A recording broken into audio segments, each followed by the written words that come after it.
তোমার মতো প্রতিদিন ভালোবাসার গল্প লেখা আমার জন্য সে এক বিলাসিতা।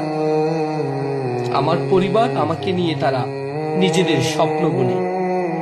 এটা কোনো অপরাধ নয়, কারণ সেই ছোট্টবেলা থেকে দেখে আসছি আমার এবং পরিবারের জন্য এক নারীর জীবনের সংগ্রামের আত্মত্যাগ।